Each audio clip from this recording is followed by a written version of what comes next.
आकाशवाणी गोरखपुर से प्रादेशिक समाचार।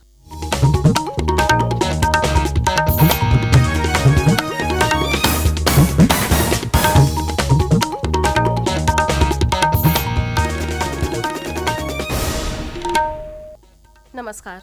समाचार बुलेटिन के साथ मैं सोनी निगम। पहले मुख्य समाचार। केंद्रीय पेट्रोलियम तथा प्राकृतिक गैस मंत्री हरदीप सिंह पुरी और मुख्यमंत्री योगी आदित्यनाथ ने गोरखपुर में कंप्रेस्ड बायोगैस प्लांट का किया शुभारंभ। केंद्रीय मंत्री ने कहा, प्रदेश में है विकास की अपार संभावनाएं। केंद्र सरकार ने अंतर्राष्ट्रीय महिला दिवस पर महिलाओं को दिया तोहफा। रसोई गैस सिलेंडर की कीमत 100 रुपए घटाई गई।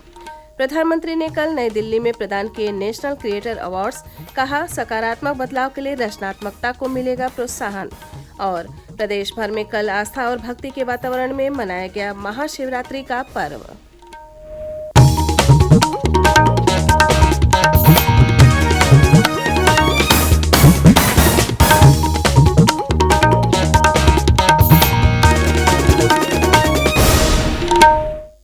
अब समाचार विस्तार से।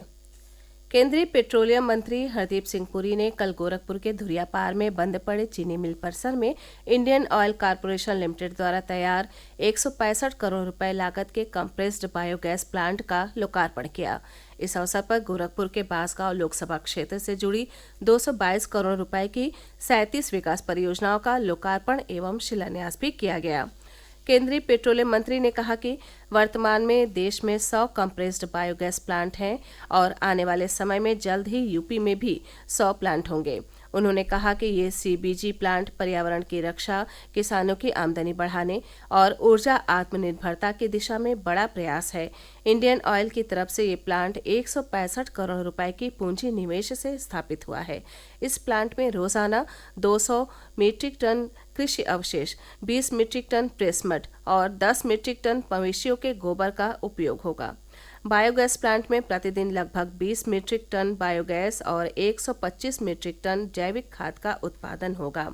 उत्तर प्रदेश के विकास का जिक्र करते हुए श्री पुरी ने कहा कि यहां अपार संभावनाएं हैं और मौजूदा केंद्र तथा राज्य सरकार की व्यवहारिक और पारदर्शी नीतियों से ये देश के विकास का एक प्रमुख केंद्र बन गया है।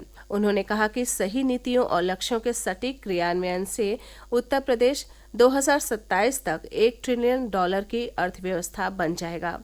इस मौके पर मुख्यमंत्री योगी आदित्यनाथ ने कहा कि प्रधानमंत्री मोदी के नेतृत्व में नए भारत का उदय हुआ है। विकास और विरासत के सम्मान के साथ साथ सभी वर्गों, विशेषकर युवाओं के आजीविका की भी पुख्ता व्यवस्था हो रही है।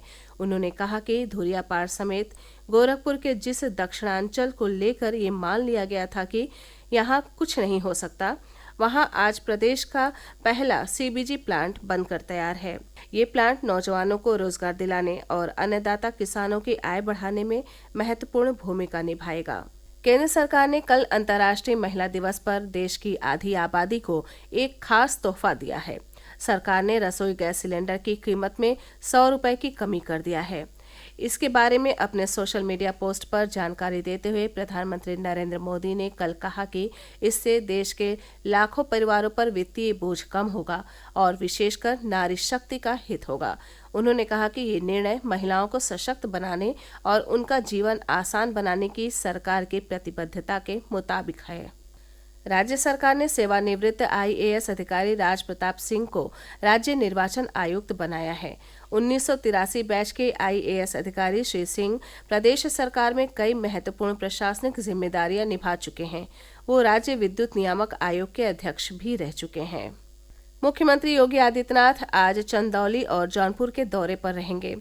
वो चंदौली जिले में 1100 करोड़ रुपए की विकास परियोजनाओं का लोकार्पण और शिलान्यास करेंगे।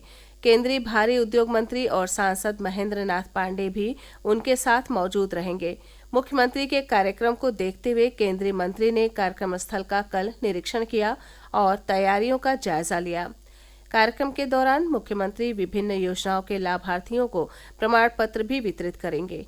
अपने जौनपुर दौरे में मुख्यमंत्री कलीचाबाद तिराहे पर स्थित महाराणा प्रताप की भव्य प्रतिमा का अनावरण करेंगे। इसके बाद वो जनसभा को भी संबोधित करेंगे। आकाशवाणी के समाचार सेवा प्रभाग ने अपनी विभिन्न क्षेत्रीय समाचार इकाइयों में अनुबंध के आधार पर अनुभवी पूर्णकालिक संपादकों और समाचार वाचक सह अनुवादक के पदों के लिए आवेदन आमंत्रित किए हैं। विवरण newsonair.gov.in/vacancies पर उपलब्ध है। आवेदन पत्र भेजने की अंतिम तिथि 19 मार्च 2024 है। प्रादेशिक समाचार आप आकाशवाणी गोरखपुर से सुन रहे हैं। ये समाचार बुलेटिन हमारे YouTube channel AIR news Gorakhpur और एक्स हैंडल AIR न्यूज_GKP पर भी उपलब्ध है। प्रधानमंत्री नरेंद्र मोदी ने कल नई दिल्ली के भारत मंडपम में पहले नेशनल क्रिएटर अवार्ड्स प्रदान किए। देश में सरकार की पहल पर पहली बार शुरू किए गए इस पुरस्कार का उद्देश्य देश की सृजनात्मक प्रतिभाओं का सम्मान करना है। नेशनल क्रिएटर अवार्ड्स कथावाचन, सामाजिक बदलाव, पर्यावरण और शिक्षा सहित अन्य कई क्षेत्रों में उत्कृष्टता को बढ़ावा देने का प्रयास है। इस अवसर पर प्रधानमंत्री ने कहा कि ये पुरस्कार सकारात्मक बदलाव के लिए रचनात्मकता को प्रोत्साहन देता है। ऐसा देखते थे ना, कोई भी कहे वहां क्यों खाना, तो बोले टेस्टी फूड है। लेकिन आज हम देखते हैं कि दुकान वाले लिखते हैं यहाँ हेल्दी फूड मिलता है। अब टेस्टी नहीं लिखता है, हेल्दी फूड मिलता है। क्यों बदलाव आया? तो ये एक बदलाव समाज में भी आ रहा है। इसलिए कंटेंट ऐसा होना चाहिए जो लोगों में कृतज्ञ भाव जगाए, देश के प्रति आपके जो कर्तव्य हैं उनके लोगों को प्रेरित। प्रधानमंत्री ने कहा कि देश में पिछले 10 वर्षों में डेटा क्रांति आई है। उन्होंने कहा कि डिजिटल इंडिया मिशन ने कंटेंट क्रिएटर्स का एक नया क्षेत्र सृजित किया है। ये पुरस्कार आने वाले समय में महत्वपूर्ण स्थान हासिल करेगा। सर्वोत्तम कथावाचक पुरस्कार सहित 20 श्रेणियों में क्रिएटर्स अवार्ड दिए गए। कल पूरे प्रदेश में महाशिवरात्रि का पर्व आस्था और भक्ति भाव के साथ मनाया गया। श्रद्धालुओं ने कल सुबह से देर रात तक भगवान शिव के दर्शन पूजन किए। सभी शिवालय और शिव मंदिर हर हर महादेव के नारों से गुंजायमान रहे। शिवनगरी वाराणसी के काशी विश्वनाथ मंदिर समेत वहां के सभी मंदिरों में महाशिवरात्रि पर भक्तों की भारी भीड़ रही। अयोध्या के नागेश्वर नाथ और क्षीरेश्वर नाथ, बाराबंकी जिले के लोधेश्वर मंदिर, झांसी के ऐतिहासिक दुर्ग स्थित प्राचीन शिव मंदिर, लखनऊ के मनकामेश्वर मंदिर और कानपुर के प्राचीन शिव मंदिर में बड़ी संख्या में भक्तों ने स्नान कर भगवान शिव को जलाभिषेक किया।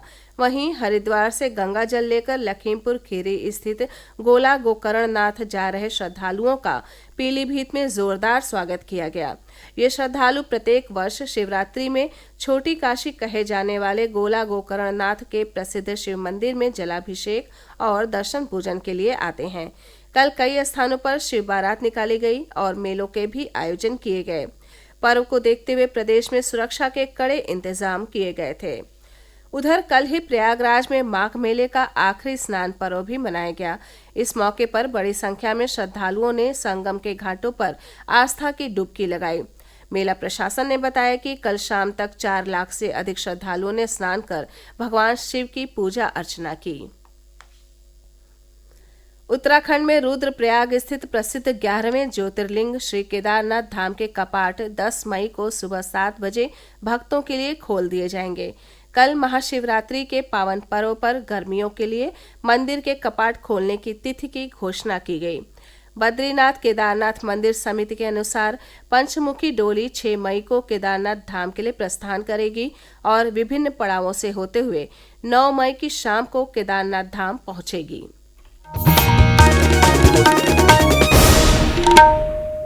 अंत में मुख्य समाचार एक बार फिर। केंद्रीय पेट्रोलियम तथा प्राकृतिक गैस मंत्री हरदीप सिंह पुरी और मुख्यमंत्री योगी आदित्यनाथ ने गोरखपुर में कंप्रेस्ड बायोगैस प्लांट का किया शुभारंभ। केंद्रीय मंत्री ने कहा, प्रदेश में है विकास की अपार संभावनाएं। केंद्र सरकार ने अंतर्राष्ट्रीय महिला दिवस पर महिलाओं को दिया तोहफा। रसोई गैस सिलेंडर की कीमत 100 रुपए घटाई गई। प्रधानमंत्री ने कल नई दिल्ली में प्रदान किए नेशनल क्रिएटर अवार्ड्स। कहा, सकारात्मक बदलाव के लिए रचनात्मकता को मिलेगा प्रोत्साहन। और प्रदेश में कल आस्था और भक्ति के वातावरण में मनाया गया महाशिवरात्रि का पर्व। इसी के साथ ये समाचार बुलेटिन समाप्त हुआ। नमस्कार।